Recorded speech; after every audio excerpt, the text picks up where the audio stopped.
muy poquito a poquito se ha ido normalizando y se ha ido introduciendo la idea de que debemos ser productivos en todo momento. Y creo que no es sostenible a largo plazo. O sea, tampoco se está teniendo en cuenta la gravedad del asunto de lo que implica el estrés. Empeora la vida, la calidad de la vida. ¿Cuánta diferencia hay de lo perjudicial que puede ser el estrés en tu vida con lo que puede ser el tabaco o cualquier otro mal hábito? Si por trabajar y por producir y por ganar dinero y poder pagar todas esas cosas que pagas que no necesitas, tienes que sufrir estrés y ansiedad, adelante, claro, lo estás haciendo súper bien. Una persona cada 45 minutos deja de prestar atención. ¿Qué sentido tiene tener a unos niños y a unas niñas sentados 8 horas explicándoles cosas que no les interesan? Un niño de 6 años no quiere estar delante de una pizarra, quiere estar jugando, quiere estar raspándose las rodillas, cayéndose y corriendo y para arriba y para abajo. Cuando sales al mundo real, cuando eres adulto, tú no necesitas mucho más que sumar, hablar, leer, escribir. ¿Qué pasaría si el sistema educativo estuviese basado en la utilidad? En el formar verdaderamente personas capaces de autogestionarse. ¿Qué le dirías a una persona que está pasando por un momento de crisis existencial, que no sabe qué hacer con su vida? Felicidades. Le diría eso. Le diría, bravo, felicidades. Bien, es porque estás yendo por el camino que debes ir. Una persona que durante todo su desarrollo no sufre, creo que es una persona que no se está moviendo del sitio. Yo, ¿por qué estoy aquí? Que te muevas, es lo que hace que aprendas, es lo que hace que crezcas, que evoluciones, que te transformes. Adelante, adelante, enfréntate.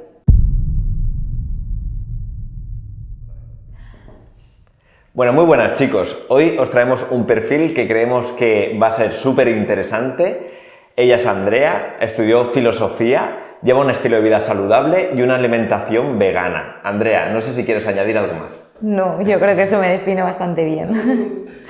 Vale, pues vamos ya con las preguntas. ¿Qué es el pensamiento crítico? Vale, yo entiendo por pensamiento crítico la capacidad de preguntarme lo que sea, desde lo más absurdo hasta lo más complejo. Es decir, o sea, no dar por hecho nada, porque sea normal, porque sea lo que siempre he visto, pues no, planteármelo, cuestionármelo. ¿Y crees que el ser humano está preparado para este tipo de pensamiento? Porque todos hemos tenido la típica noche en la que nos tumbamos en la cama y la cabeza nos va a 4000 y no hay manera de dormir. Bueno, yo realmente creo que no es que esté preparado o no, o sea, yo creo que el ser humano es el pensamiento crítico. O sea, yo creo que al final eso es lo que nos diferencia del resto de especies. O sea, es justamente eso lo que nos diferencia, la capacidad de poder preguntarnos, de reflexionar y de ir un paso más allá, ¿no? Aparte de toda esa parte instintiva que tenemos, que somos animales, eso es lo que nos distingue. Entonces creo que somos ese pensamiento. Vale, ¿y qué crees de la sociedad que hemos creado? Que todo está basado en creencias. O sea, al final, por ejemplo, el dinero es una creencia. O sea, yo te doy un billete de X, de 10 euros, por ejemplo, y tú te crees que vale 10 euros, pero realmente ese billete no vale absolutamente nada. ¿Qué hay detrás de todo esto? ¿Qué opinas?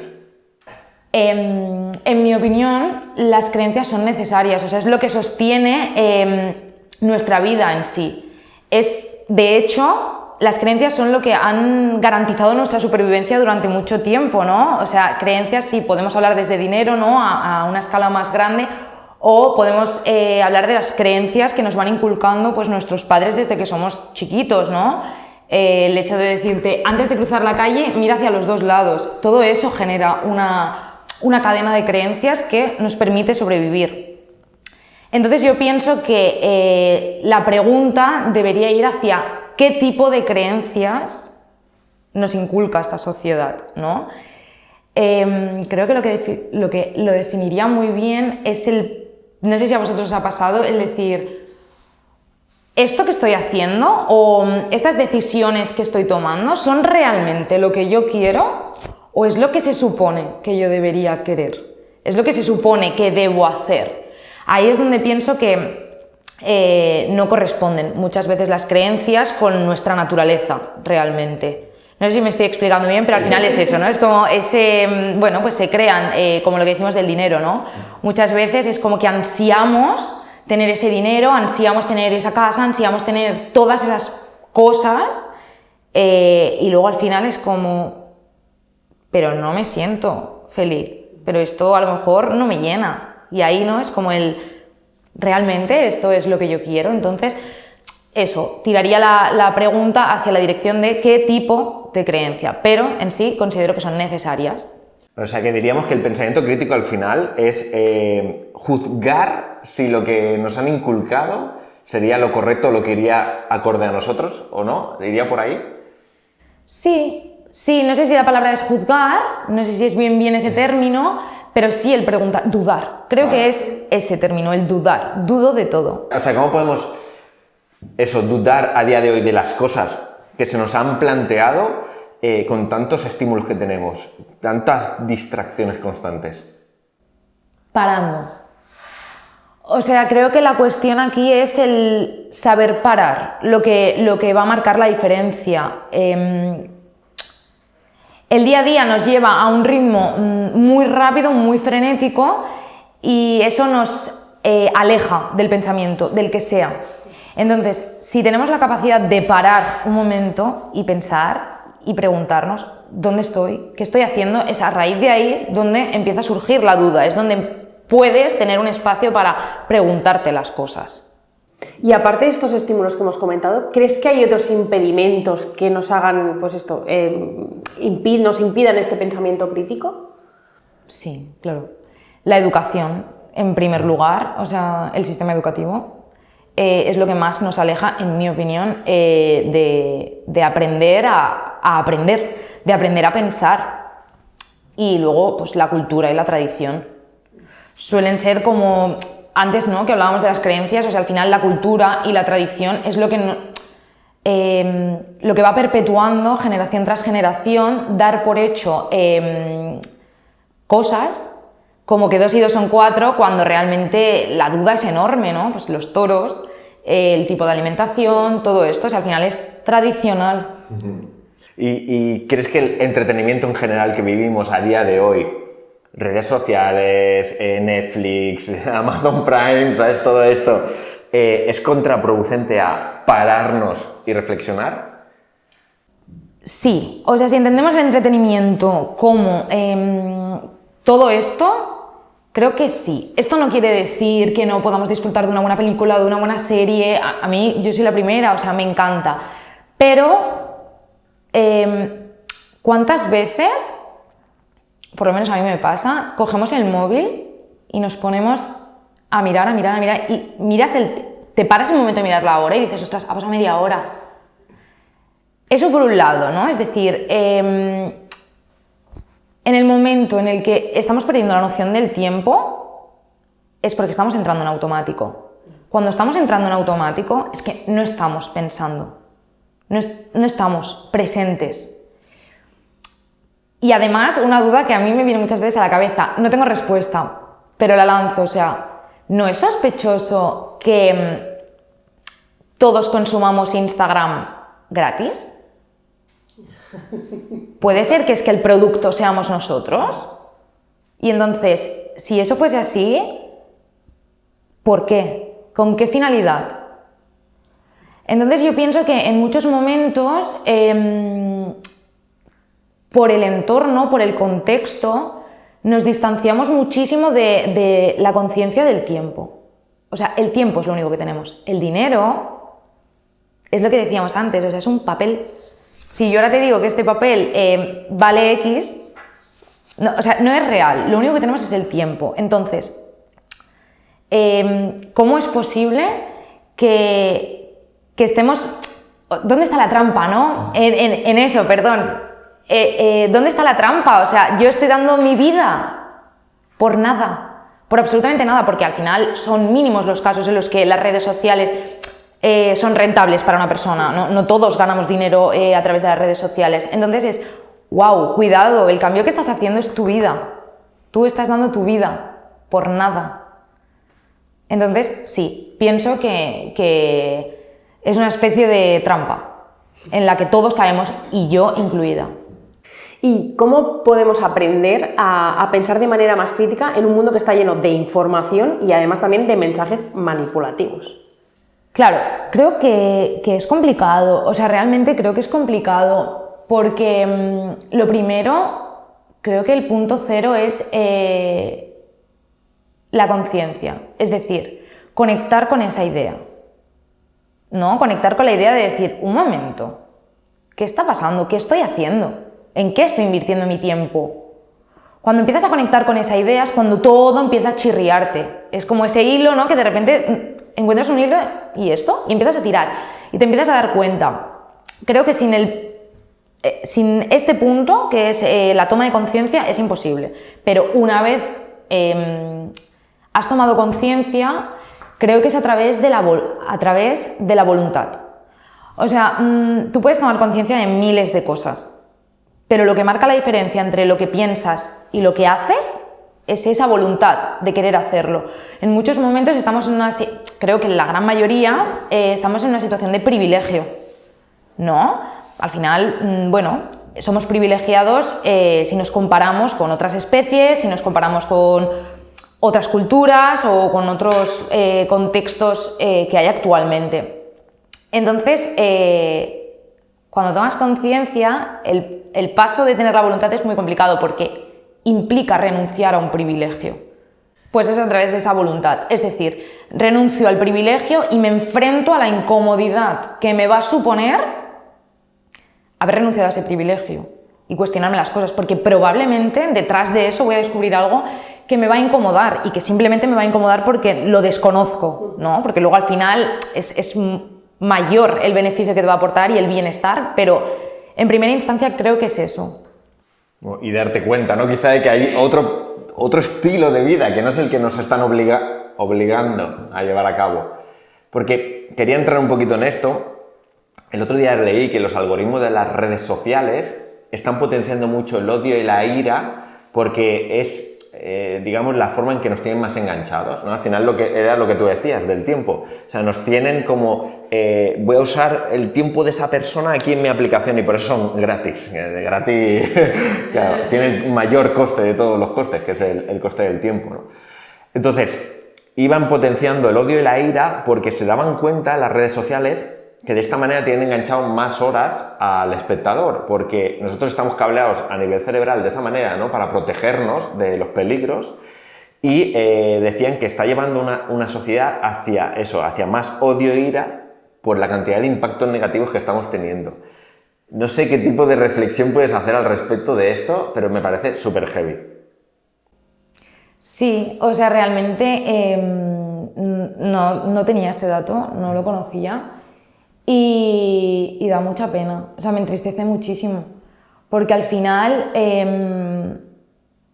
es alimentar ciertas emociones muy desagradables en las personas con un objetivo que yo veo muy claro. O sea, si al final intentan despertar estas emociones en las personas para mantenernos enganchados, tiene sentido que funcionen igual que lo que nos garantiza la supervivencia, ¿no? Al final, y es para controlar, ¿no? O sea, al final es el control. Cuanto más tiempo tú estás invirtiendo en redes sociales, menos tiempo estás pensando.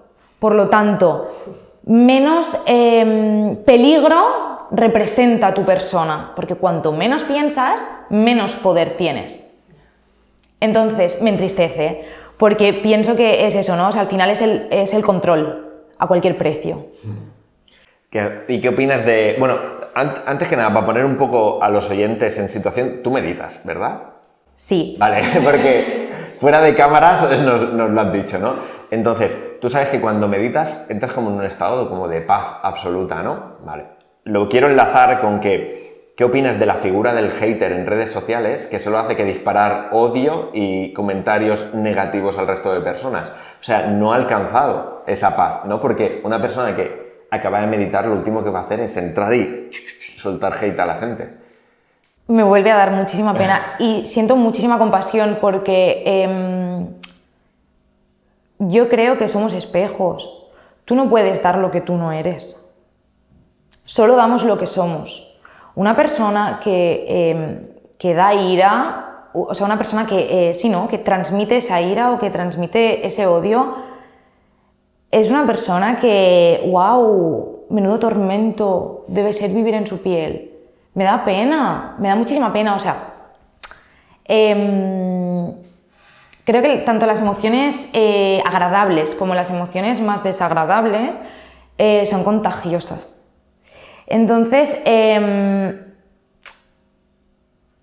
creo que el hecho de transmitir eso, ese odio, esa ira, ¿no? Da igual, ya sea en redes o sea en tu día a día, porque tú puedes practicar la amabilidad o puedes ir con tu tormento por donde pases, arrasando y mojando a todo el mundo con tu lluvia, ¿sabes? Entonces todo eso es contagioso. Cuando yo veo según qué comentarios o según qué esta figura, ¿no? En redes, siento eso, me da muchísima pena porque pienso, ostras, cuánto dolor debe llevar esta persona encima, cuantísimo dolor.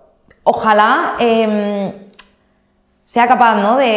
Pues precisamente de preguntarse, de parar, de preguntarse y tomar partida en el asunto, ¿no? Y decir, ostras, ¿qué hay dentro de mí, ¿no? Porque al final es eso, o sea, damos lo que somos, no podemos dar nada más, ni tampoco menos.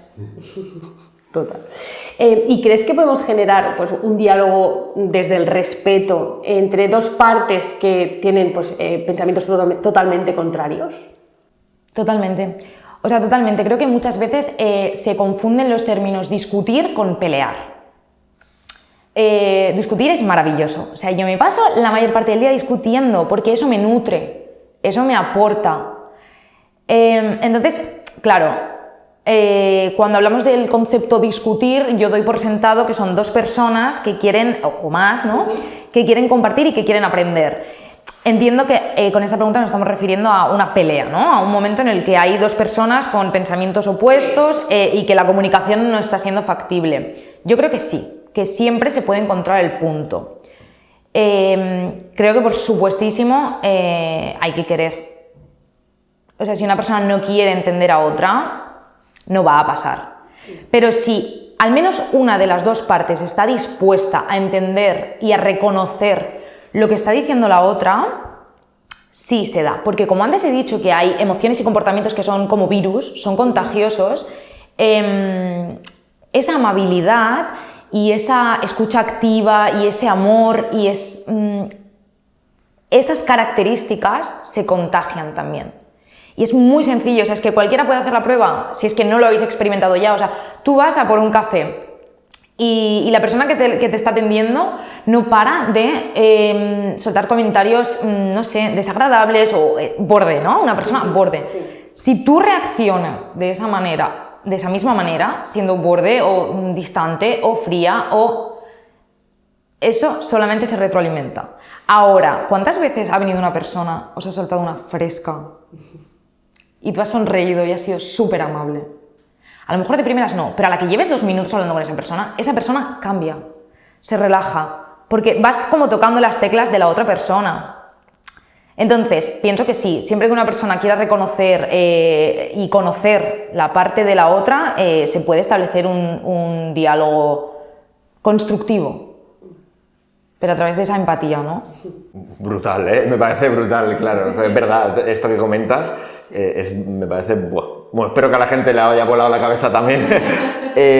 Vale, ¿y qué estrategias podemos emplear, para empezar a tener pensamiento crítico? Dudar. Esa es la estrategia, dudo. O sea, yo soy en tanto que dudo. Dudo de todo. Y es lo que decíamos antes, o sea, dudar es terrorífico. O sea, terrorífico, porque cuando empiezas a dudar, tu mundo, basado en creencias, que hablábamos al principio también, empieza a tambalearse. Porque una cosa es dudar de, me gusta más esta camiseta o me gusta la otra. Eso es irrelevante. Pero ¿qué pasa cuando empezamos a dudar sobre qué estoy comiendo? ¿Qué es esto que tengo en el plato? ¿Esto de dónde viene? ¡Wow! Eso compromete tus creencias, eso compromete tus pilares, tus bases en las que tú has crecido y te has formado como persona. Cuando empiezas a dudar sobre, no sé, hace no tantos años, y ya es normal que una mujer no pueda votar, y ya es normal que una mujer, si quiere poner una denuncia, tiene que llevar la autorización de su marido. Cuando empiezas a dudar, es cuando todo empieza a tambalearse y es cuando tú puedes empezar a construirte libremente. El concepto libre para mí es súper complejo, pero entendiendo la libertad como tengo la información suficiente como para poder tomar mis propias decisiones, es a través de esa duda. Entonces, creo que es la estrategia. Dudo de todo.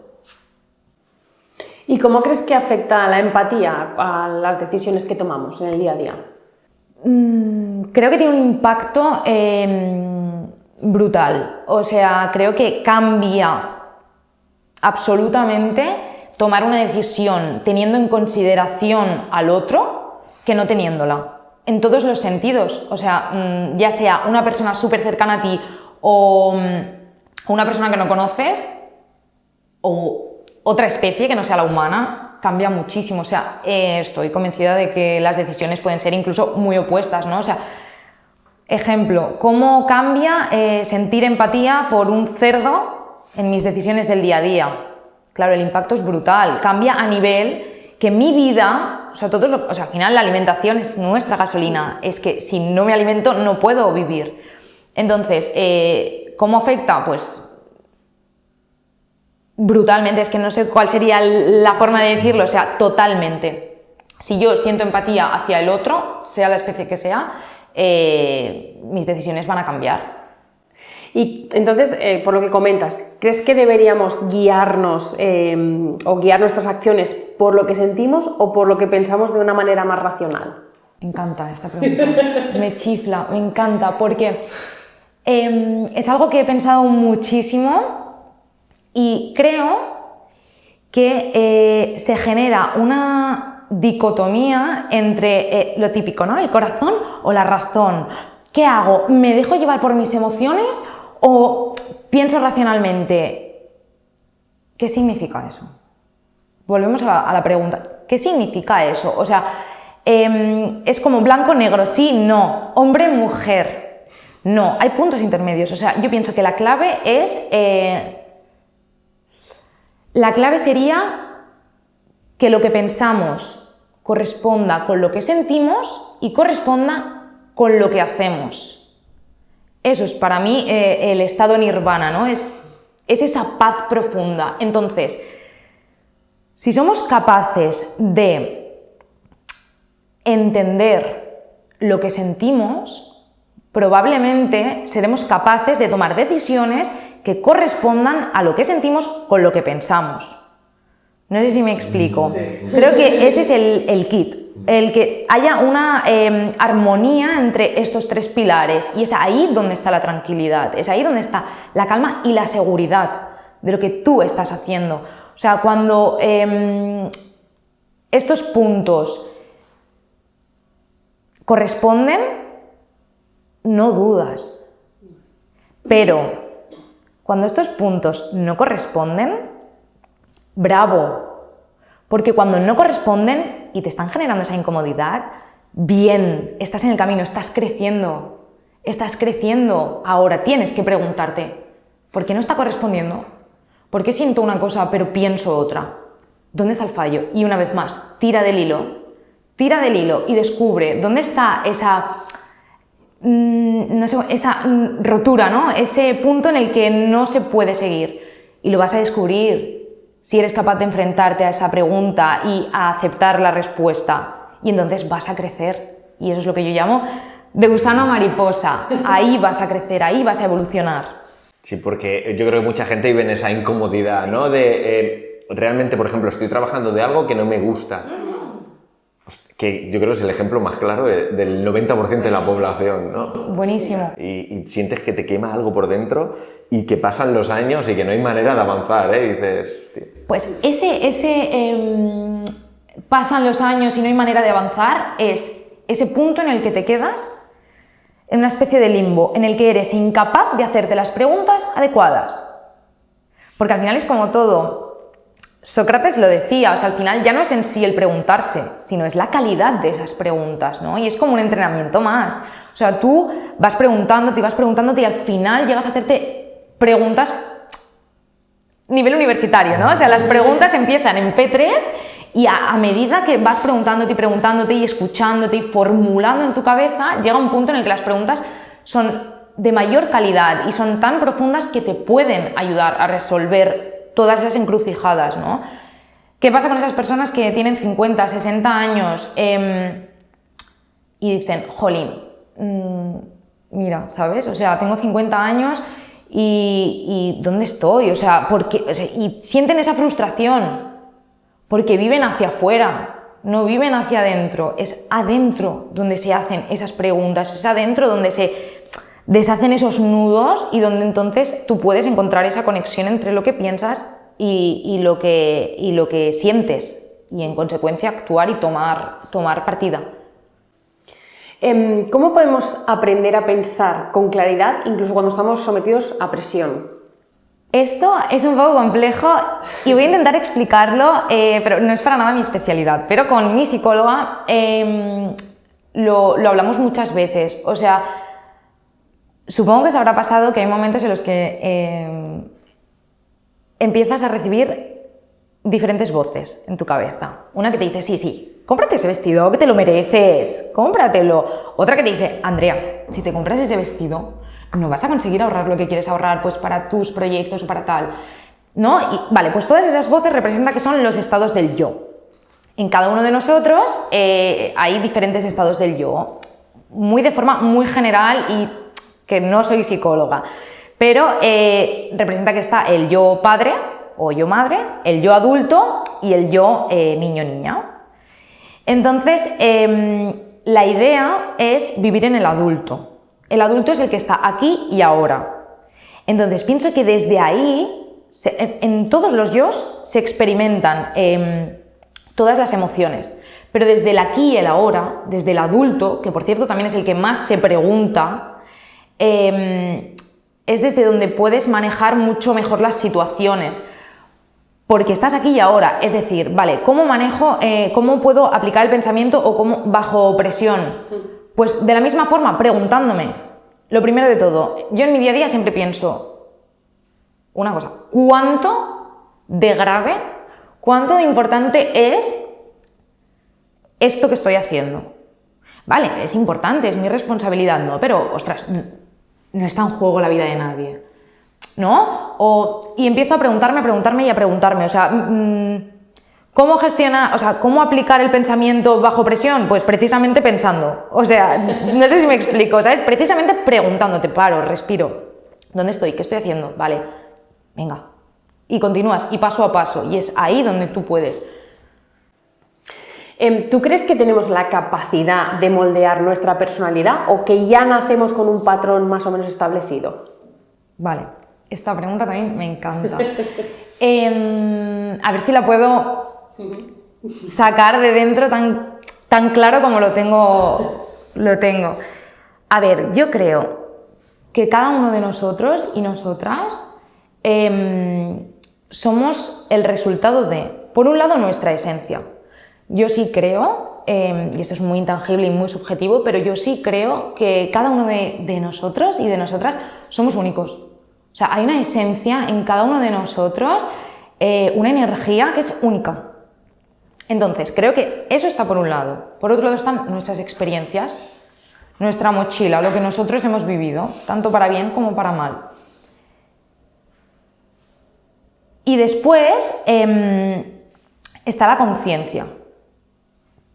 Estos serían como los 3 puntos. Todo ello te lleva a la acción, que es la acción lo que da carácter. Entonces, nosotros y nosotras no podemos cambiar nuestra energía ni nuestra esencia.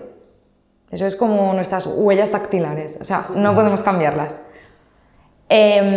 Por otro lado, no podemos cambiar nuestras experiencias. No podemos ir al pasado y hacer que cosas que nos dolieron dejen de dolernos. Es que eso no va a pasar. En cambio, está la zona de control, que es el nivel de autoconocimiento. ¿Por qué funciono como funciono? Cuando te preguntas eso, seguramente irás a tus experiencias, verás todo lo que te ha pasado que te hace actuar como actúas, ¿no? Y todo ello es lo que te hace actuar de una forma determinada. Entonces, ¿podemos moldear nuestra personalidad? ¿Podemos cambiar? Pues te diría que hay una parte que no, que es la parte más genuina y la más pura, que para mí es la más increíble, o sea, es a donde yo quiero llegar cada vez que conozco a una persona. Pero luego está el autoconocimiento, que es lo que sí que nos permite decidir cómo actuar o cómo no. Porque en muchos momentos creo que precisamente pues, nuestras experiencias o esa parte de nosotros y nosotras que no podemos cambiar y que no hemos decidido, nos pueden llegar a limitar a la hora de actuar, ¿no? Seguro que también a todas las personas nos ha pasado que decimos, ¿por qué dije esto? ¿Por qué lo hice así? ¿Sabes? Bueno, seguramente porque no entiendes cómo funcionas y por eso no has tenido la libertad de la que hablábamos antes para poder decidir cómo actuar. Entonces, en parte sí y en parte no. ¿Por qué crees que nos tenemos que cuestionar todo lo que leemos en internet? O sea, antes de creer, pues yo qué sé, veo una noticia en internet o lo que sea, antes de creérmelo todo lo que pone ahí, ¿por qué yo como persona me tengo que cuestionar todo lo que leo? Bueno, yo creo que porque tenemos que entender y recordar en todo momento que somos personas y que toda la información que recibimos es necesaria ser contrastada. O sea, recordemos que todos en algún momento de nuestra vida nos han dicho que cuando se nos caiga un diente vendrá el ratoncito Pérez y nos va a coger el diente y nos lo hemos creído. O sea, bueno, hemos creído que vendrían pues los reyes y nos dejarían unos regalos. ¿Eso qué quiere decir? Confirma a gran escala que somos capaces de creer lo que sea. ¡Qué peligroso! ¡Qué peligroso! Entonces, contrastemos. O sea, contrastemos porque podríamos ser capaces de basar nuestra vida en una creencia que no es correcta.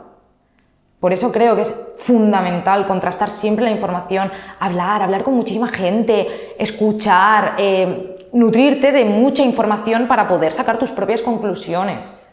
Y bueno, creo que lo has comentado ya, ¿no? Pero ¿cómo podemos aprender a pensar por nosotros mismos? Porque has comentado que dudando, ¿no? Pero hay un tip que digas, hostia, pues quizá cuando veas algo, párate. A ver, es que claro, aquí me repetiría un poco porque sí que te diría que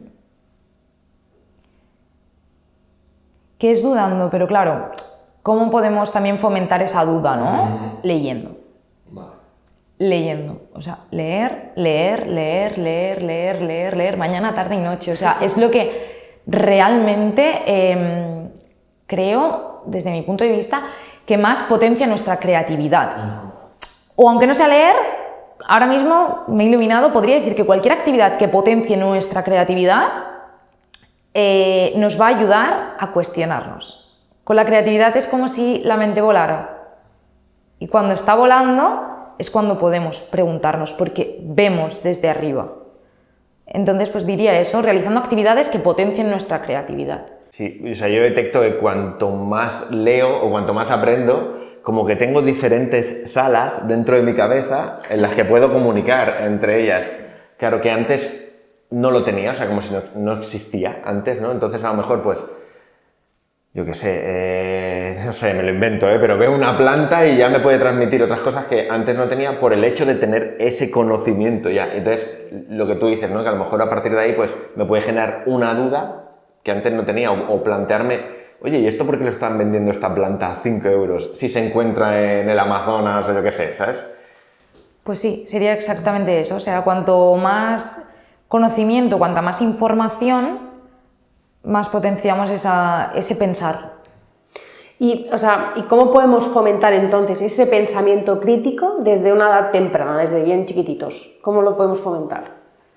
A ver, no soy pedagoga, no lo sé, pero creo que si aprendemos por imitación y por repetición, podría ser un paso preguntar a a los y las más pequeños, ¿no? Y pequeñas, preguntarles desde la cosa más absurda hasta la más compleja, ¿no? Que podría ser, pues, ostras, ¿y por qué te estás sintiendo así? ¿No? Pero desde el, me gusta el color azul. ¿Ah, sí? ¿Y por qué te gusta el color azul? Pequeños detalles, ¿no? ¿Quieres que una persona aprenda a preguntarse? Pues pregúntale. Sí. Hace poco me salió un reel en Instagram de una psicóloga que decía que, claro, que es que estamos creando generaciones que realmente no se cuestionan absolutamente nada y que, claro, que es que ya empezando desde la base de que desde que no les dejamos escoger la ropa cuando son pequeñitos, que no les decimos, oye, ¿qué te quieres poner? ¿Sabes? Sino que se la damos y ya está. Entonces, que claro, que al final son niños que realmente no saben lo que quieren en la vida, porque no les estamos cuestionando nada, ni les estamos preguntando, ni están tomando decisiones. Correcto, el tomar decisiones, es precisamente eso. O sea, al final, en cierto modo, está clarísimo, ¿no? Y partimos de la base de que entendemos que todos los padres y madres, en condiciones normales, pretenden lo mejor para sus hijos, ¿no? E hijas. Pero, ¿qué significa? Yo siempre con la pregunta, ¿no? ¿Qué significa decidir constantemente por otra persona? ¿Qué significado tiene? O sea, al final, ¿qué estás transmitiendo a esa persona? Si tú decides cómo viste, evidentemente esto no tiene nada que ver con que al final los adultos deben responsabilizarse, ¿no? Y habrá decisiones que deban tomar por las personas chiquitas, ¿no? Por los niños y niñas. Pero hay cosas que no son tan relevantes.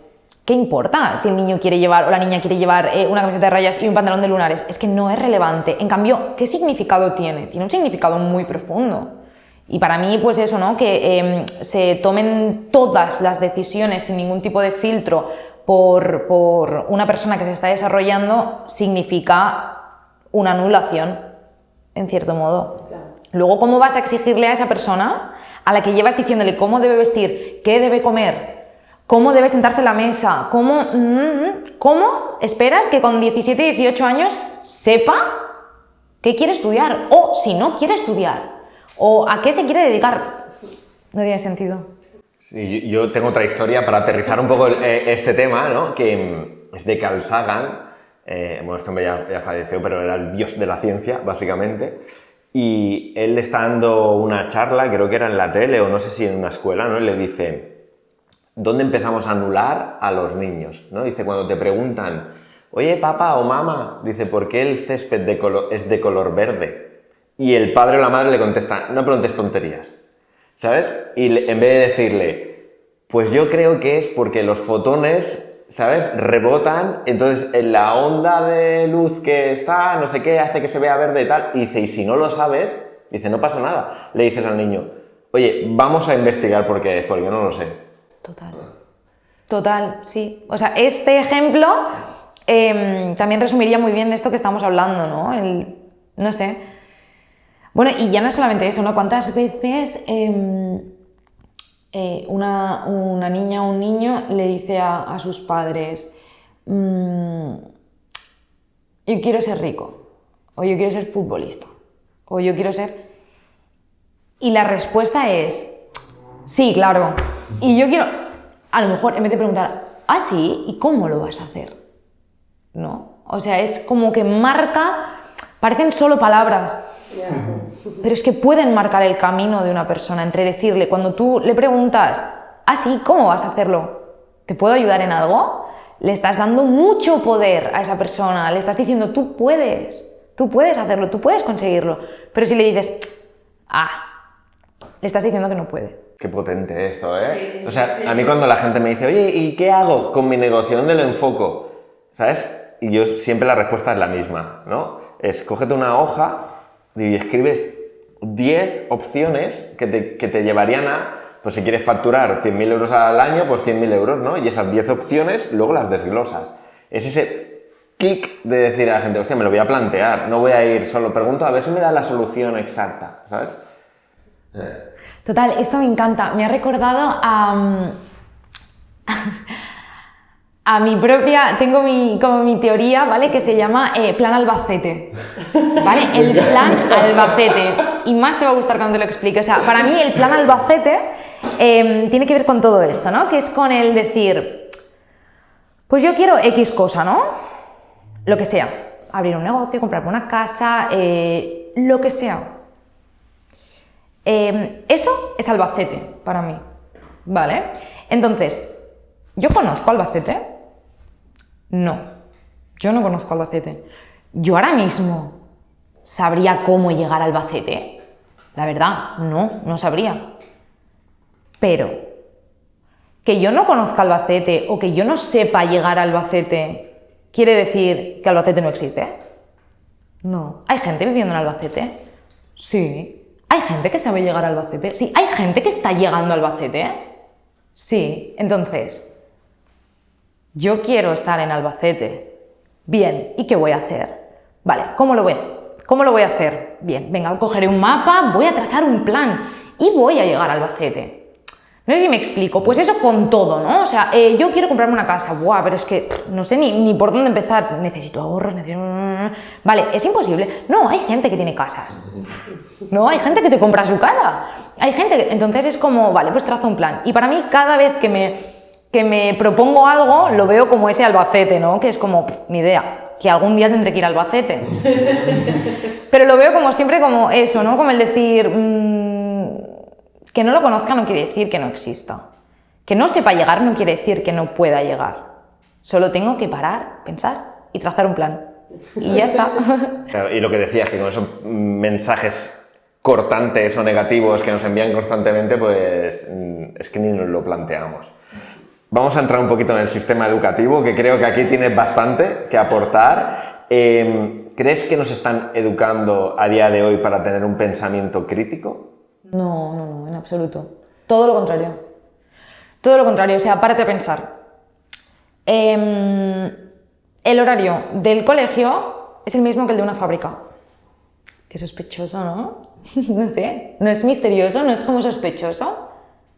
Creo que nos educan hacia la dirección totalmente opuesta al pensamiento crítico. Porque, ¿qué implica?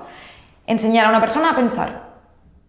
Implica desarrollar a una persona de forma independiente. Cuanto más independiente es una persona, menos controlada está. Es mi opinión. Entonces, si nos fijamos, si nos paramos a observar, podemos ver perfectamente cómo nos educan, es que nos entrenan para adaptarnos a un horario de fábrica, para adaptarnos a una jornada de 8 horas, media hora de descanso y producir. No nos enseñan a pensar. Porque es que si pensásemos, no pasaríamos por el aro. No lo haríamos, o la gran mayoría. Evidentemente es una generalización, habrá a quien le encante trabajar en lo que sea, y está bien. Pero en general creo que la educación va hacia... Creo que es una educación para el capitalismo. Para la producción. O sea, que crees que hay una intencionalidad a la hora de no fomentar ese pensamiento crítico en la educación, ¿no? Yo creo que sí. Tampoco quiero sonar conspiranoica, ¿no? Tampoco es mi estilo, pero cuando reflexiono sobre todo esto, creo que sí. Creo que además no tiene sentido. O sea, para mí no tiene sentido. Hay muchísimos estudios que demuestran y que avalan que una persona cada 45 minutos deja de prestar atención. Que me expliquen a mí, o sea, qué sentido tiene tener a unos niños y a unas niñas sentados 8 horas explicándoles cosas que no les interesan. Habrá cositas que más, habrá cositas que menos, evidentemente, pero que en general no interesan. Un niño de 6 años no quiere estar delante de una pizarra, quiere estar jugando, quiere estar raspándose las rodillas, cayéndose y corriendo y para arriba y para abajo. Entonces no me encaja. Luego tampoco me encaja. Vamos a ver, pensemos un momento, cuando tú sales de tu burbuja, cuando sales al mundo real, cuando eres adulto y adulta, a no ser que tu profesión lo requiera, tú no necesitas mucho más que sumar, hablar, leer, escribir, ¿no? Ojo con lo que estoy diciendo, puntualizo. No quiero decir que no sea muy bueno saber de historia. No quiero decir que no sea bueno, evidentemente, saber construir frases lógicas y con sentido. No estoy diciendo solo eso, o sea, no estoy diciendo esto. Lo que intento decir es, ¿por qué no nos enseñan gestión emocional?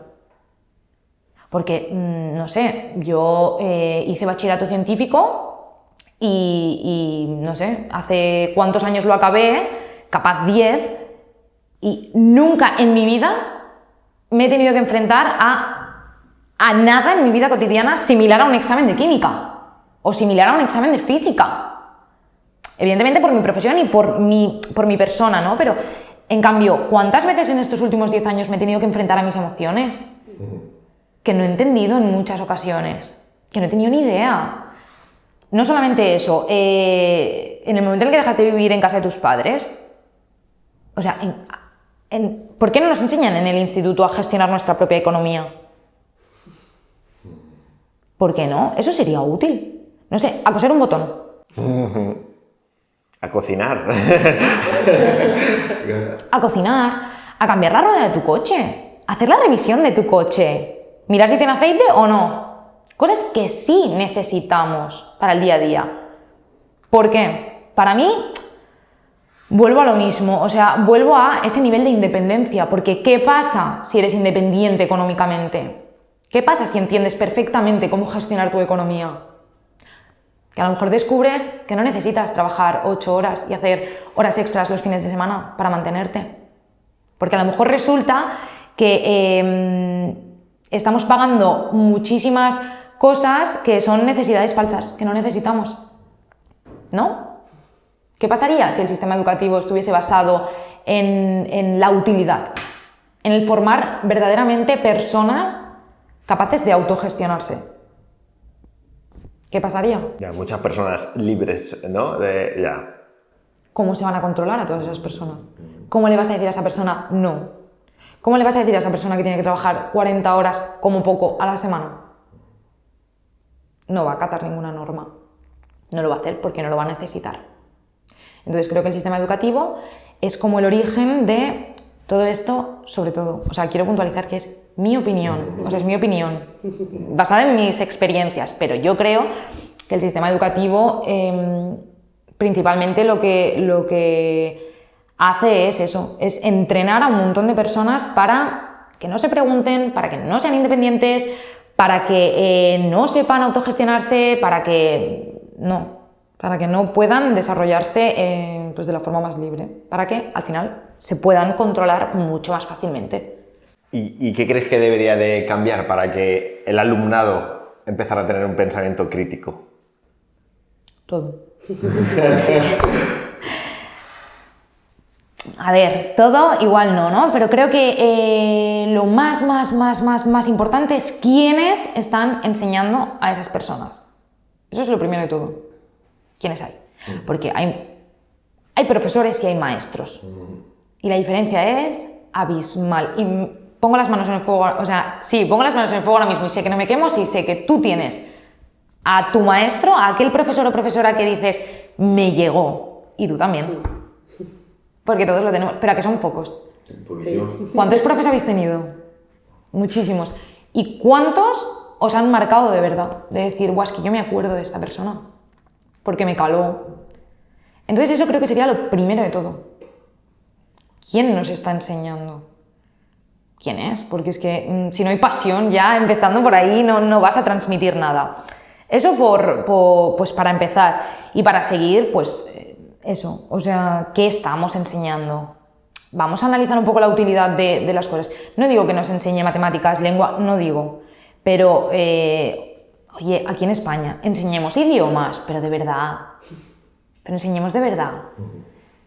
Porque vuelve a ser lo mismo. Si vienes de una familia, a lo mejor de una clase medio alta, pues podrás permitirte ir a clases de inglés particulares, porque en el colegio público no vas a aprender inglés. ¿Por qué? Si es tan necesario. Y como eso, pues todo lo que hemos comentado antes, ¿no? O sea, ok, aprendamos matemáticas, aprendamos ciencia, aprendamos todo esto, pero aprendamos cosas útiles para la vida, ¿no?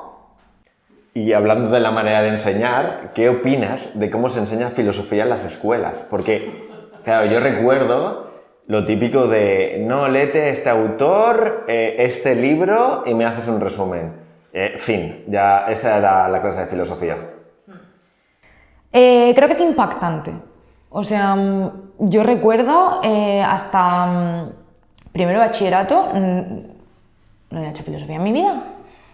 Y de repente llega un profesor, te ponen eso, ¿no? Un texto delante y dices, ¿qué es esto? O sea, ¿qué es esto? Y no se entiende nada. Creo que el problema está en que la filosofía se aísla. Si desde que somos chiquititos y chiquititas fuesen introduciendo la duda, ese pensamiento, luego en primer bachillerato leeríamos un texto y entenderíamos lo que nos está diciendo. Creo que el problema es que está mal planteado. Está mal planteado, no se entiende nada. Es como si nunca has hecho matemáticas, no sabes ni sumar, nunca has visto un número. Y de repente llegas a primero bachillerato o cuarto de la ESO y te dicen, es que por la edad que tienes, deberías salir ahora mismo a la pizarra y hacerme una integral. Y tú dices, ¿qué integral? ¿Qué es un número? Es el arroz, ¿no? El arroz integral. Es que literal, porque es como, no sé ni qué es el número. ¿Cómo voy a...? Entonces creo que es como un choque enorme, como que se da por hecho que debes saber ciertas cosas que es como, no sé nada. Esto que comentas es verdad, ¿eh? Yo recuerdo haber cogido libros y decir, es que no entiendo, ¿qué cojones? ¿Sabes? Sí. Ya. Buah, me parece brutal. ¿Y qué crees que deberían de hacer los estudiantes para desafiar un poquito este sistema que se ha creado en la actualidad? Es muy complicado, porque no sé hasta qué punto pueden responsabilizarse. O sea, quiero decir, claro, es que es muy complicado, es como una esfera que se retroalimenta, ¿no? Como un círculo muy vicioso, porque ¿cómo le vas a pedir a personas que están educadas ya o programadas de cierta manera que hagan algo para salir de ese programa? Es un poco complicado, pero sí, creo que si pudieran hacer algo sería el parar, es decir, no, oye, yo esto no lo voy a hacer, no, yo así no lo voy a hacer. Claro, si lo hace uno, vetado del instituto y fuera, ya está. Pero ¿y si todo el mundo? Pero es como todo, o sea, ¿y si todos los estudiantes ahora dijeran, hey, un momento, no, esto no es útil, esto no me sirve, esto no es? Entonces, por narices, debería replantearse todo de nuevo, ¿no? Entonces sería el parar, como siempre. Suele ser la respuesta para todo. Parar. Pero es verdad, justamente yo esta semana lo estoy llevando más a cabo. O sea, llevaba como varios meses, bueno, o años, como muy en automático haciendo no sé qué, porque tal. Y va a parecer una chorrada, pero a mí me ha servido. O sea, el simple hecho de o no poner la tele cuando estás comiendo, o no ver redes sociales, yo lo voy a decir, todo el mundo lo hace. ¿Quién no se lleva el móvil al baño? ¿Sabes? Pues no llevarme el móvil al baño son espacios en blanco en los que la cabeza empieza tiqui, tiqui, tiqui, tiqui, tiqui, tiqui, tiqui, ¿sabes? Y yo no lo tenía eso. O sea, había entrado ya en un modo tan automático que lo había perdido, eso por completo. Entonces, el pararte y empezar a decir tal. Y desde aquí invito a la gente a que lo haga, que el simple hecho de pararte sin nada, la cabeza ya va a funcionar. Ya empieza el mecanismo a y he leído esto, ¿y por qué no hago esto? ¿Y por qué no tal? Y ahora ya, esta semana, que es lo que decía, esta semana he subido el nivel y me llevo la libreta al lado. O sea, estoy comiendo y con la libreta al lado. Y digo, hostia, esto podía ser de puta madre. Y apunto la idea. Y esto, Y, o sea, he sido más creativo en esta semana que en los últimos 5 años. Eso es. Es como que no conocemos nuestra capacidad hasta que tenemos ese valor de decir, un momento, voy a parar. ¿Y qué pasa si dejo el móvil? ¡Wow! Pues alucinas. Y si lo puedes prolongar en el tiempo, alucinas todavía más. O sea, este verano estuve un mes en la furgo sin el móvil, sin cobertura, sin nada. O sea, al día 18 yo era otra persona. Tengo la suerte de que he tenido la voluntad de, dentro de lo que cabe y en la medida de mis posibilidades, perpetuarlo. Es decir, ser súper consciente y decir, llego a casa, no voy a coger el móvil. No siempre es posible, ¿no? Porque al final el trabajo, esto, lo otro, ¿no? Pero en la medida de lo posible decir, no. Y cuando vas renunciando a eso, a ese privilegio, que digo súper entre comillas porque no es un privilegio, es una trampa, alucinas, o sea, tu cerebro empieza a funcionar de una manera increíble, o sea, hasta los sentidos se agudizan.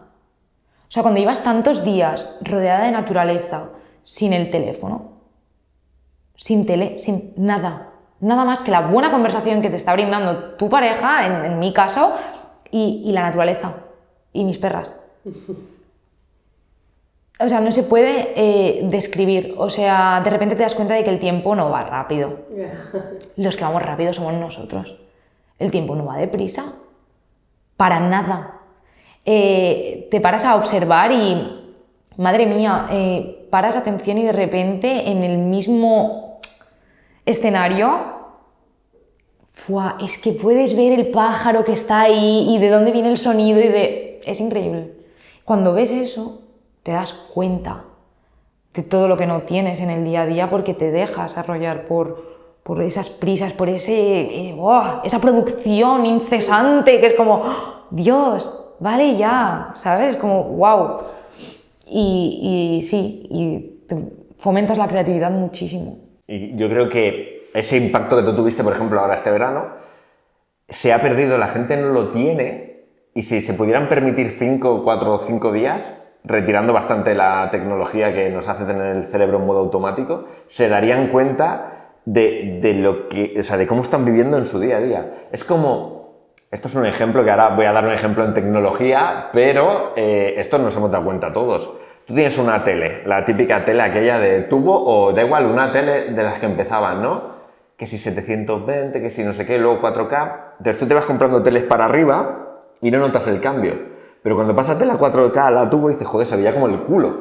Es verdad, es verdad. Qué buen ejemplo, Óscar. Brutal. Es buenísimo el ejemplo. Ahora, sí, perdón. No, bueno, eso, porque todo es tan sutil, tan sutil, que al final dices, o sea, ¿cómo he llegado hasta aquí? O sea, ¿cómo he llegado hasta aquí? Porque claro, imagínate cómo sería el impacto si pasaras de 0 a 100. No, ya se ocupan de que sea 0,1, 0,1, 0,1. Sí, total, y eso, y pues es al revés en nuestro caso, no sé, te paras de golpe, ¡boom! Y dices, hostia, que la vida era esto, que ya no me acordaba de lo que era la vida. Ni me acordaba de lo que era aburrirme. ¡Wow! ¡Qué pasada! Si es a través del aburrimiento desde donde surgen las mejores ideas. Esto es, sí. ¿Y si ya no me aburro? Porque es tal cual, hasta a la hora de manejar el estrés, ¿no? A mí me pasa. Que también estoy hablando de todo esto y sobre todo, o sea, no quiero que parezca que soy aquí una Buda o que tengo una verdad absoluta. No. O sea, yo soy la primera que hay momentos de estrés tan fuerte que mi mecanismo es cojo el móvil y me pongo a mirar Instagram hasta que un par de minutos digo, hey, Andrea, ¿qué estás haciendo? Vale, estás muy estresada, no estás siendo capaz de gestionarlo. Apaga el móvil, tranquila, respira. Vuelve. Puedes manejar ese estrés. Puedes hacerlo. Pero eso, ¿no? Es como no sé, no hay aburrimiento, tapamos constantemente, ¿no? O sea, las redes o la tecnología en sí tapa, apaga. Esto me duele, lo apago. Eso, ¿no? Estoy estresada, cojo el móvil. Siento mucha pena, siento mucha tristeza. Fuera. Todo eso en algún momento va a salir, O sea, no hay cuerpo humano que pueda tener dentro todo eso. No puede ser. Sí, bueno, lo que decía la psicóloga en el episodio de la psicóloga, un poquito en la línea esta de, hostia, tío, coge tu emoción que aunque sea desagradable y a ver qué coño pasa ahí. Eso es, exacto. Claro, no vayas todo el rato. Y aparte yo creo, una teoría mía, es que vas apagando a través de pues, redes sociales, pues esto, ¿no? La tele, todas estas distracciones que aumentan la dopamina y la disparan a saco. Y al final, el monstruito que tienes aquí lo vas tapando y va haciendo... Y hasta que peta, y entonces es ataques de pánico, ansiedad, depresión, no sé qué, porque no has podido gestionarlo antes de que reventara por todos lados. Sí, y porque además creo que has hecho como el gesto de crece, ¿no? Sí. Porque creo que cada vez que miras hacia otro lado, crece, Exacto. se agudiza, se hace más grande, más grande, más grande, porque lo estás ignorando, no te estás ocupando. Entonces, sí, o sea, sí, total, no, el afán por no sostener, por pensar que no somos capaces de sostener ciertas situaciones va haciendo que esa situación cada vez sea peor y más grande, más grande, más grande. ¿Y crees que nos hemos vuelto menos reflexivos desde las redes sociales entonces? Totalmente, ¿no? Sí, sí, nos desconectan.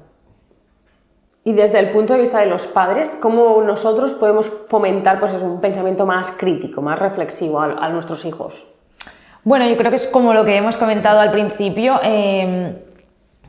¿Quiero que mi hijo sea buena persona? Pues sea una buena persona. ¿Quiero que mi hijo, no sé, haga deporte, por decir algo, ¿no? Pues haz deporte. ¿Quieres que tu hijo piense? Pues enséñale a pensar, pues piensa, pues pregúntale, ¿no? O sea, a través de la pregunta, del interés, del reconocimiento. Vale, hemos estado hablando del sistema educativo. Ahora nos vamos a meter en una situación un poquito, ¿vale? Que son la autoridad y las leyes, ¿no? Porque yo soy el primero que muchas veces he ido conduciendo y pone 120 y empiezo, ¿y por qué tengo que ir a 120?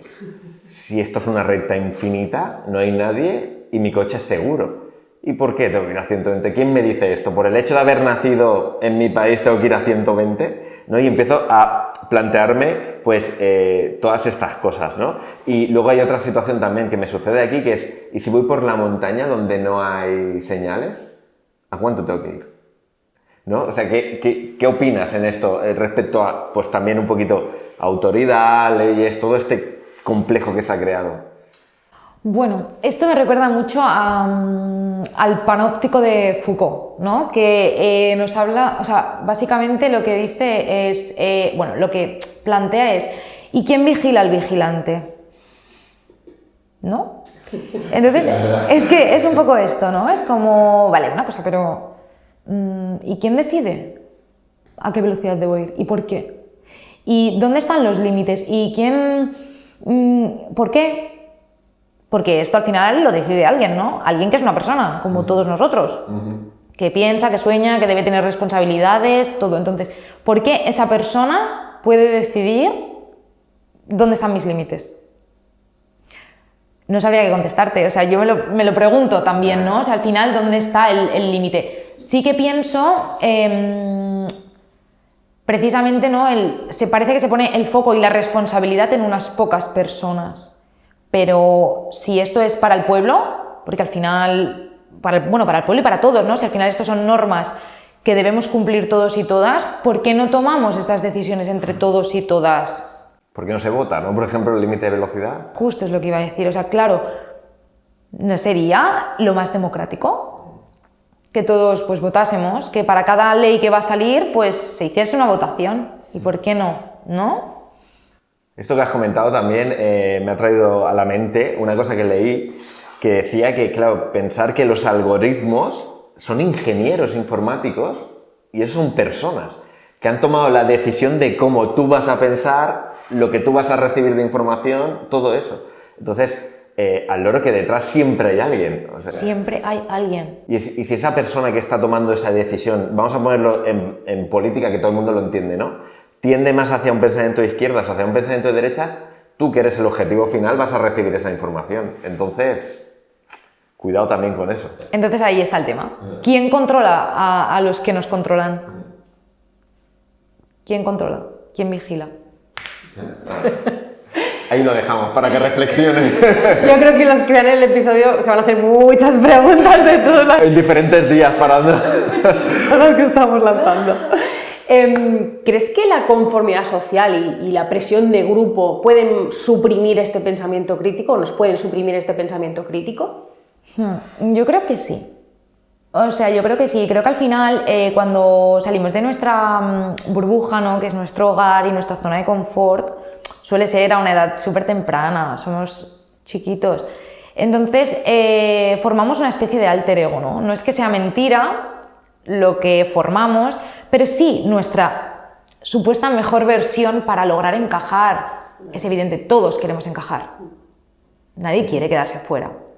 Entonces, creo que en ese proceso, ¿no?, de formación de esa versión tuya más adaptable, podemos caer mucho en el, bueno, yo sigo a la masa mejor, ¿no? Mejor la sigo y no me pregunto demasiado esto porque todos tenemos esa necesidad de encajar, algunos más, otros menos, pero creo que sí, que lo anulan, puede llegar a anularlo. Pues sin ir más lejos, el simple hecho de salir de fiesta viernes y sábado. ¿Por qué no sales un martes, sabes, tío? Es que, claro, hay que pensar un poco, porque es cuando todo el mundo hace algo, ¿no? Y hay que seguir al... Exacto. Vale, vamos a entrar un poquito en el mundo de a la velocidad a la que vivimos, que ya lo hemos tratado un poquito antes, ¿vale? Pero ¿crees que es sano vivir a esta velocidad a la que estamos actualmente? No, o sea, evidentemente no. Creo que al final, justo es lo que decíamos antes de las teles, ¿no? Muy poquito a poquito se ha ido normalizando y se ha ido introduciendo la idea de la producción, de que debemos ser productivos en todo momento. A mí me pasa, o sea, a veces llega el sábado o el domingo y yo misma me lleno de tareas para sentirme productiva. Entonces, creo que no es sostenible a largo plazo. Podemos estar 20 años capaz viviendo así, pero no va a ser sostenible siempre. Y creo que tampoco precisamente lo que decía de la normalización, o sea, tampoco se está, desde mi punto de vista, teniendo en cuenta la gravedad del asunto de lo que implica el estrés. O sea, empeora la vida, la calidad de la vida, muchísimo. Y es como, fumas, ¿no? Y es como, ostras, deberías dejar de fumar porque es malo para la salud. Ah, vale, genial. El trabajo me supone un estrés de la hostia. ¿Debería dejar el trabajo? ¿No? Entonces, en realidad, suena guau, pero realmente, ¿cuánta diferencia hay de lo perjudicial que puede ser el estrés en tu vida con lo que puede ser el tabaco o cualquier otro mal hábito? Pero claro, como estás trabajando, carta blanca. Si por trabajar y por producir y por ganar dinero y poder pagar todas esas cosas que pagas que no necesitas, tienes que sufrir estrés y ansiedad, adelante, claro, lo estás haciendo súper bien. Es premiado casi el estrés. Parece que cuanto más estrés tienes es que más trabajas y mejor. ¿No? No sé. ¿Y cuáles crees que van a ser las consecuencias de estar viviendo a este ritmo de vida? Gente súper enferma. Una sociedad muy enferma, muy enferma. Además, ¿qué significa el estrés? O sea, ¿qué significa? Que te estás sometiendo constantemente a una presión y cómo va a reaccionar tu cuerpo al final. Al final, tu cuerpo dirá, stop. No es ilimitado. No puedes estar viviendo estrés ilimitadamente. No, va a llegar un momento en el que tu cuerpo va a decir stop. Y yo creo que la consecuencia será un montón de personas que tendrán que jubilarse precisamente con menos edad. No con no sé cuántos años te tienes que jubilar ahora. Porque envejeceremos mucho más rápido. ¿Y cómo crees que se puede encontrar un equilibrio entre la exigencia de la vida moderna y el pararte a reflexionar? ¿Cómo podemos encontrar ese equilibrio? Pues no sé qué pensaréis vosotros, pero yo creo que a lo mejor el kit de la cuestión está en tu oficio, precisamente, en tu trabajo. Creo que a lo mejor la bofetada que le puedes dar un poco al capitalismo en tanto a producción y ritmos de vida que nos exige es que tú ames lo que tú haces, ¿no? Si lo más valioso en mi vida es el tiempo y yo en realidad cuando estoy trabajando no estoy, o sea, el intercambio no es por dinero, es mi tiempo, o sea, es mi vida lo que yo estoy poniendo. Creo que lo que marca la diferencia y lo que puede ser ese hilo conductor entre el pensamiento y el sentirse bien y el estar presente y la exigencia y cumplir con esa exigencia del contexto social que vivimos actualmente es eso, es que tú ames lo que tú haces. Si tú estás apasionado con aquello que tú haces, te apasiona y te encanta, entonces ya no estás vendiendo tu tiempo, entonces lo estás invirtiendo y es muy diferente. Entonces, no sé si acabo de responder del todo a la pregunta, pero yo iría por ahí. Sí, totalmente, sí, sí. Aparte, en el libro de Flow, no sé si has leído el libro de Flow, que dice, no me acuerdo cómo era, no sé qué de la felicidad, la verdad de la felicidad o algo así, no me acuerdo. Bueno, al final dan como receptores de mensajes a diferentes personas, ¿vale? Entonces, ese receptor del mensaje le llegan mensajes de cómo se encuentra de feliz del 1 al 10, ¿vale? En diferentes momentos. Entonces, empiezan a lanzar el mensaje de forma random en diferentes horas del día, ¿vale? A un montón de población. Y a que no sabes cuál era el momento más feliz de mucha gente en el trabajo. Wow. Sí, flipa, porque es cuando la persona estaba enfocada, se le pasaba el tiempo de una forma como agradable, ¿no? O sea, y no tenían otra cosa que hacer que estar enfocada en ese momento. Entonces, a mí me rompió bastante mis creencias, claro, pero lo traigo aquí porque creo que lo que acabas de comentar es un poco en esa línea. O sea, si encuentras algo que te guste y encima te pagan por ello, entonces ahí estaría un poco el equilibrio, ¿no? De las dos cosas. Pero, bueno, el libro este se lo recomiendo a todo el mundo. También fue el que comentamos con Miki. Es que el apellido es súper... Sí, impronunciable. Mihaly, no sé, es súper raro el apellido. Y mencionaba esto. Y, a ver, vuelvo otra vez a preguntas. Vale, esta pregunta es que encima tenía muchas ganas de hacértela. ¿Qué crees que pensarían los antiguos filósofos si se despiertan hoy en día y ven la sociedad en la que nos hemos transformado? Depende del filósofo, o sea, depende. Yo creo que habrían algunos que dirían, os lo dije. Os lo dije. Sé que habrían varios que dirían esto. Creo que Platón nos diría que seguimos en la caverna. O sea, que seguimos ahí metidos en la caverna, que estamos ahí todavía. Yo creo que diría, ¿en serio? ¿Todavía? Pero ¿cuánto más tiempo necesitáis? No sé, creo que dependería mucho, ¿no? De la vertiente, ¿no? Sí, pero sí que sé que estoy convencida de que habrían algunos que se pondrían las manos en la cabeza, seguro. O sea, esto que acabas de comentar, a mí me sucedió que cuando leí Meditaciones de Marco Aurelio, lo leía y decía, no puede ser, 2200 años y seguimos igual. Exactamente la misma mierda en todo. He de decir, en este punto, que ese es el kit de la filosofía. Eso es lo único que la mantiene viva. Que es que realmente muchísimas ramas del conocimiento surgen de la filosofía, como la psicología, por ejemplo. Pero en primera instancia siempre son aquellas preguntas que no se pueden resolver. Pero hay algunas que de primeras no se pueden resolver, pero después sí, no. Y entonces se transforma en psicología. ¿Sabes? No se pueden resolver y de repente sí. Entonces se transforma en el derecho, ¿no? En esas pautas, en esa historia. O se transforma en medicina, se transforma en biología. Pero todo en primera instancia fueron preguntas que no se sabían responder. Lo bonito de la filosofía es que sí, correcto. Después de siglos más tarde seguimos igual porque no hay una respuesta. Porque no hay un manual para vivir. No lo hay.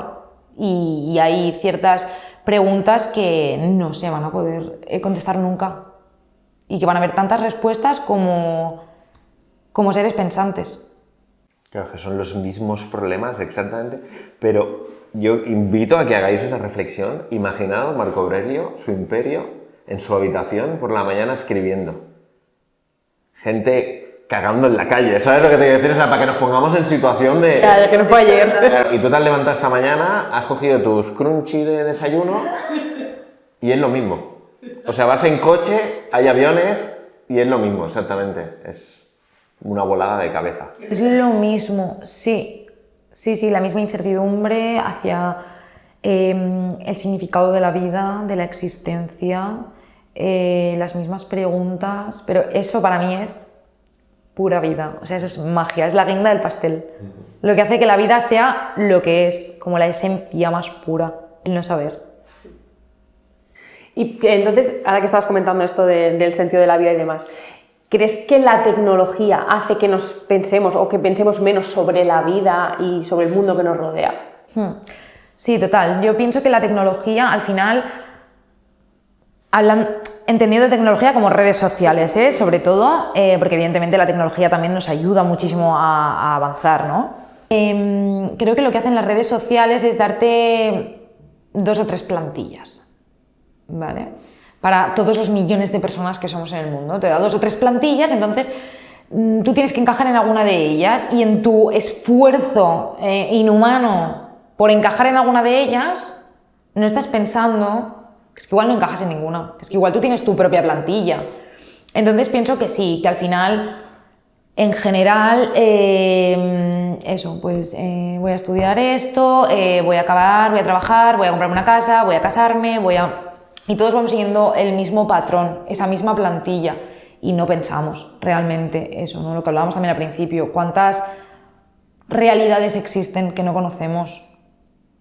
Entonces sí, creo que nos hace pensar menos sobre el significado de nuestra existencia y lo que realmente podemos aportar. ¿Crees que en nuestra sociedad ahora mismo, con lo que has comentado, se valora más la información rápida y fácil que realmente cuestionarnos o hacer un análisis como más profundo de lo que estamos viendo o leyendo? Claro, por supuesto. Al principio de toda esta charla hablábamos de la toma de decisiones sobre los más pequeños, ¿no? O sea, al final, todo lo que implique no esforzarme es mejor para mí. O sea, ¿yo por qué quiero ver un vídeo que dure 2 horas para entender algo si puedo ver uno que dure 20 segundos? Es que ¿por qué? ¿Para qué? ¿Yo para qué voy a estudiar todo esto si puedo...? ¿Sabes? O sea, siempre elijo el camino más fácil, el más fácil, pero porque ya nos están enseñando a eso, ya es la cultura, ¿no? De lo mínimo por lo más, lo mínimo por lo más. Entonces sí, creo que todos tiramos, y yo incluida en muchos momentos, a lo corto, a lo fácil, a lo que no tengo que... Desde tu punto de vista de la filosofía, a ver si me puedes contestar esta pregunta. ¿Qué le dirías a una persona que está pasando por un momento de crisis existencial, que no sabe qué hacer con su vida? Felicidades. Le diría eso. Le diría, bravo, felicidades. Bien. Bien, estás haciendo las cosas bien. ¿Tienes una crisis existencial? Es porque estás yendo por el camino que debes ir. O sea, una persona que durante todo su desarrollo no sufre crisis existenciales, creo que es una persona que no se está moviendo del sitio. No se está moviendo. Cuando tú sufres esas crisis existenciales que duelen muchísimo y que hay momentos que piensas, ¡ay, qué incómodo, no quiero! Pero es lo que hablábamos antes, o sea, precisamente esa incomodidad, ese no saber, ese preguntarse, ese qué sentido tiene todo. ¿Yo por qué estoy aquí? Es lo que hace que te muevas, es lo que hace que aprendas, es lo que hace que crezcas, que evoluciones, que te transformes. Entonces, ¿estás teniendo una crisis existencial? Adelante, adelante, enfréntate, ¿sabes? Si estás en esta tesitura es porque puedes enfrentarte a ella. Si no, ya no estarías. ¿Estás? Pues adelante, adelante. Qué buen enfoque, porque al final cuando, yo qué sé, hablas con alguien y te dices, ostras, es que ahora mismo no sé qué hacer con mi vida, estoy como en crisis, tal, no sé qué, y el pensamiento a lo mejor que te viene es rollo de, ostras, que no sabes qué hacer con tu vida. Entonces, que como un enfoque como malo, ¿no? De decir, ostras, es que perdida está esta persona, ¿sabes? Y tú le estás dando todo un enfoque contrario, ¿no? De no, estás en el camino correcto y es hacia, o sea, a partir de este punto ahora mira hacia dónde quieres ir. Que no me ha parecido súper interesante. Te lo iba a decir, que hasta en eso nos han enseñado como que, tío, que no te rayes, que tú no sé qué. Esa respuesta típica, ¿sabes? Sí, sí, qué bueno. Y a señalar mucho también a la persona que no sabe lo que quiere. Parece que tengamos que saberlo todo. Sí, y ir por las pautas que nos han, ¿sabes? Decíamos antes de la plantilla, o sea, sí, parece que tengamos que saberlo todo y no. No, de hecho, lo más natural es no saber nada. Eso es lo más natural. O cuanto más sé que no sé, ¿no? Es tal cual. Exacto. Exacto. Así que eso diría. ¿Cómo nos afecta nuestra cultura o el lugar donde nacemos a cómo vemos el mundo? A cómo percibimos el mundo, pensar por nosotros mismos. Muchísimo. Creo que afecta en casi la totalidad. O sea, al final sin ir más lejos, o sea, aquí se come vaca y en otro lugar del mundo la vaca es sagrada. Y lo que decíamos antes, ¿no? Pues la evolución también de las mujeres, o sea, aquí las mujeres de una manera, aquí de otra. O sea, al final la cultura y la tradición, si no somos seres pensantes, limitan nuestra vida. La limitan absolutamente, o sea, absolutamente. Haciendo cosas que probablemente no queremos hacer, luchando por conseguir cosas que no nos importan, que no queremos conseguir. O sea, esto es como con el tema del dinero, ¿no? Es donde más claro se puede ver. Vivimos pues en un sistema capitalista, ¿no? Y está esta cultura del dinero y del poseer, de las posesiones. ¿Cuántas más casas tienes? ¡Wow! ¿Y quién será este que tiene tanto dinero? ¿Y qué habrá hecho esta persona, no? Y es como ese engranaje perfecto del capitalismo que no sé si podéis visualizar la típica imagen de un conejito que por detrás le ponen un palito con una zanahoria y él va corriendo pero nunca la alcanza. Vale, pues es lo que me sugiere a mí. O sea, al final es un engranaje perfecto en el que ya partiendo desde el sistema educativo hasta que somos adultos, nos van creando esa serie de necesidades, ¿no? Y entonces, wow, aquí te venden el concepto felicidad. Y te lo venden, pero a un precio imposible de pagar. ¿Y cuál es la felicidad? Precisamente poseer todas estas cosas. Entonces, tú vas corriendo hacia esa dirección, vas, nunca lo consigues, porque evidentemente por en medio te van poniendo un montón de necesidades también falsas para que nunca llegues, para que siempre sigas produciendo. Pero, ¿y en los casos excepcionales en los que una persona de clase media llega? ¿Qué pasa cuando una persona llega? Hace poco hay un cantante ahora que está como muy de moda, ¿no? Últimamente, que es Quevedo, ¿vale? ¿Habéis escuchado su última canción? No. Vale, yo la escuché por la radio y me impactó muchísimo. Me impactó muchísimo porque es ese caso, es esa minoría de personas que consiguen alcanzar esa felicidad, ese dinero. El chico en la canción dice, ¿y ahora qué hago? ¿Ahora qué meta tengo? ¿Ahora qué voy a hacer? Claro, es que ¿ahora qué va a hacer? Con 20 y pocos años ha conseguido lo que se supone que es la felicidad, que es tenerlo todo el dinero. ¿Y ahora qué hace? Y en la canción habla de que al final no, que no es real. O sea, no es real. No digo que el dinero no te vaya a dar seguridad, tranquilidad, posibilidades, porque eso es una realidad. Pero más allá de eso, eso está fuera. No sé, y creo que el ejercicio es hacia adentro en todo momento. Ahora que has comentado esto de la felicidad, así desde un punto de vista de la filosofía, ¿crees que la felicidad existe? Por supuesto. Por supuesto. Creo que es un concepto súper abstracto, súper intangible. No sé si me atrevo tampoco a definirlo, pero creo que la felicidad tiene que ver con el presente. Creo que tiene que ver con la gratitud, sobre todo con la gratitud. Creo que tiene que ver con el compartir, con el ser uno mismo o una misma, con ser genuino.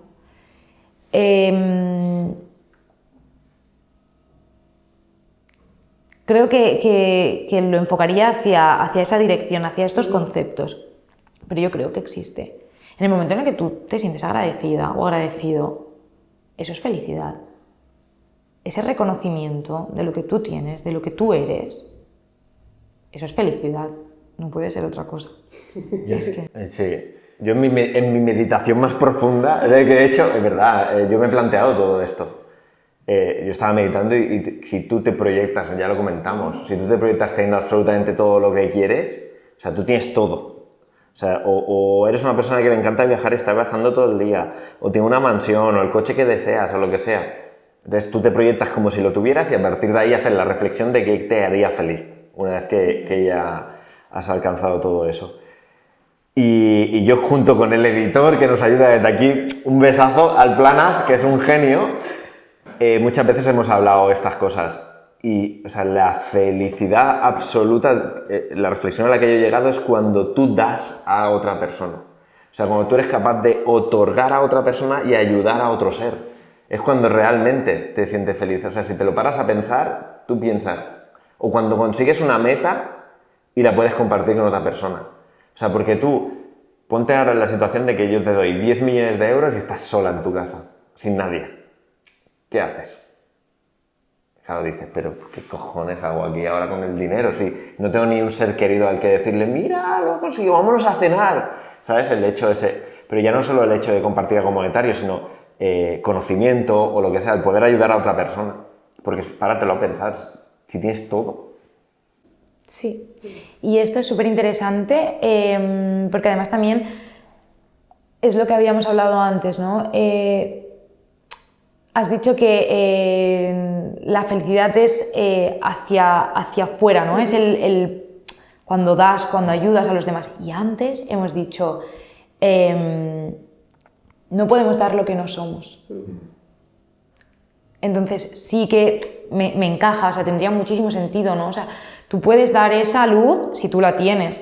Tú puedes aportar esa felicidad ayudando porque tú lo llevas puesto. Y eso no se puede fingir y eso no se puede comprar de ninguna manera. ¿Lo eres o no lo eres? ¿No? Bueno, y ahora que estamos hablando también de una vida así más materialista, ¿no? Vivimos pues esto, ¿no? Que compramos muchas cosas y tal. Entonces, ¿cómo crees que, o qué impacto tiene ese deseo constante de tener cosas materiales en la forma en cómo pensamos o en la forma en cómo vivimos? Yo creo que en muchos momentos, dependiendo de la persona y dependiendo de las ambiciones de cada uno, o sea, al final, pues está muy bien si ambicionas estar meditando en la montaña toda tu vida. Y también es válido si tú ambicionas tener 40 coches en tu garaje. Te hace feliz, adelante, vea por ello. Pero creo que en muchos casos este materialismo puede provocar muchísima frustración. Muchísima, porque es lo que hablábamos también, o sea, al final no es sencillo conseguir ciertas cosas y parece que si no las consigues no vas a ser feliz. ¿Cómo sostienes esa frustración? ¿No? Y creo que a todos nos pasa en mayor o menor medida, ¿no? Dependiendo también pues, de lo materialistas que seamos, pero, ostras, yo a veces pienso, ¿sabes? Pues tengo 28 años, pensaba que tal vez con esta edad ya habría comprado esa casita que sueño y ahora pienso, bueno, Andrea, vale, ¿y qué si no la consigues nunca? ¿Qué va a pasar, no? Pero al final he tenido que hacer un ejercicio para lidiar con esa frustración, con todas esas cosas que, bueno, que al final pues crees que van a hacerte llegar a esa felicidad y luego te das cuenta de que, pues no, que estoy convencida de que seré súper feliz si lo consigo. Es como mi plan Albacete. Pero si no lo consigo, puedo ser feliz igualmente, ¿no? Entonces, creo que el error está en ligar o conectar el concepto felicidad, cuando es algo tan intangible y algo que no se puede comprar y no se puede tocar, relacionarlo con el dinero. No encaja. Creo que ahí está el fallo. Totalmente. Como vamos un poquito corto de tiempo, vamos a pasar al bloque de reflexión y veganismo, ¿vale? Porque, claro, ¿tú cuánto tiempo hace ahora que estás con la alimentación vegana?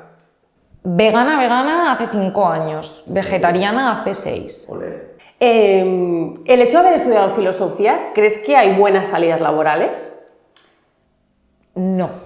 O sea, creo que al final estudiar filosofía es una herramienta. Más que para seguir un plan establecido o un oficio ya hecho y consolidado en sí, creo que lo que aporta es ayudarte a crear tu propio trabajo o aplicar ciertas, no sé, aptitudes al puesto de trabajo en el que estés o al que te enfrentes, porque al final salidas laborales como tal puede ser profesor o profesora. O sea, hay muchas más cosas que puedes hacer, pero así como profesión conocida, reconocida y aquí en España, pues bueno, sí que puede ser maestro o maestra, como más establecido, como más normativo. como más profesión en sí, ¿no? Sí, exacto. Vale, y una preguntita que siempre nos gusta haceros es que a ver si nos puedes decir cuáles son los 3 hábitos que te ayudan en tu día a día. Vale, los hábitos que a mí me ayudan en mi día a día es el primero de todos y para mí el más indispensable e imperdonable no hacerlo, bueno, ya no puedo no hacerlo porque está tan integrado, que es agradecer. Agradecer. Cada mañana cuando me preparo el café y doy el primer trago y lo saboreo, pienso gracias. Gracias porque no me imagino un cuerpo mejor para habitar, no me imagino una mente más poderosa, no me imagino más facilidad o este cuerpo sano, ¿no? Donde poder desarrollarme. Siempre es mi primer pensamiento. Y cuando me voy a acostar, pues también, ¿no? Ese sería como mi primer hábito, la gratitud. Luego, el segundo hábito es la reflexión. No quiero vivir ningún día en automático. No quiero. Yo quiero entender el significado de lo que estoy viviendo en cada momento. Entonces, reflexionar forma parte de mi día a día. Y, por supuestísimo, la meditación. Porque al final el pensamiento es como un cuchillo. Puede ser una herramienta o puede ser un arma. Entonces creo que la forma de contrarrestar el pensamiento es la meditación. Es el momento en el que logro parar. Porque también os habrá pasado, ¿no? Empiezas a pensar en una cosa y el pensamiento empieza y da rienda suelta y al final no sabes ni dónde estás, ni cómo has llegado, ni nada. Entonces creo que la forma de controlar este pensamiento y realmente poder vivirlo de una forma sana y saludable para mí es meditando también. ¿Y qué nos dirías que es lo mejor y lo peor de haber estudiado filosofía? Lo peor es el reconocimiento que hay en España en cuanto a la filosofía. Creo que es una herramienta súper poderosa y que igual no se le da el valor que realmente tiene, entendiendo filosofía como esa capacidad de pensar. Y lo mejor de la filosofía, para mí, es que representa una llave. O sea, para mí representa una llave. Creo que todos los seres humanos, todas las personas, tenemos como alas, literal, como alas, que están aquí. Y creo que la filosofía es la llave. Entonces, pues, poco más puedo decir. O sea, creo que haber estudiado filosofía o llevarlo a la práctica en mi día a día me hace volar. Y las últimas 2 preguntas. ¿Crees que vamos hacia una sociedad con un pensamiento más crítico o menos crítico? Menos crítico, o sea, al final sería la conclusión de todo lo que hemos hablado. Creo que no se fomenta el pensamiento de ninguna manera o que realmente se dificulta el acceso a este pensamiento más crítico. Así que creo que vamos a menos en cuanto a esto, sí. ¿Y algún mensaje final que quieras transmitir a la comunidad de personas que nos estén escuchando? Bueno, para acabar y como conclusión de todo yo diría que piensen, que la gente piense, o sea, al final es nuestro superpoder. O sea, es verdad, pasamos la vida viendo un montón de películas y recibiendo un montón de información sobre personas extraordinarias que tienen superpoderes, que hacen... Vale, o sea, el nuestro es pensar. Es nuestra mayor fortaleza, o sea, ahí no hay normas. Tú puedes pensar lo que tú quieras. Ahí tú eres libre. Ahí nadie te va a castigar. Nadie te va a vigilar. Entonces diría que pensemos muchísimo más. Bueno, sí, brutal, un mensaje final brutal. Y creo que un episodio, pues eso, tal y como decíamos ahora. Muy reflexivo. Muy reflexivo y espero que a las personas les haya tocado un poco y que no vayan en automático hacia otro vídeo. Bueno, si es un vídeo nuestro, sí. Sí, claro. Así que nada, muchísimas gracias por haber invertido tu tiempo en venir aquí y lo dicho, muchas gracias. Gracias a vosotros.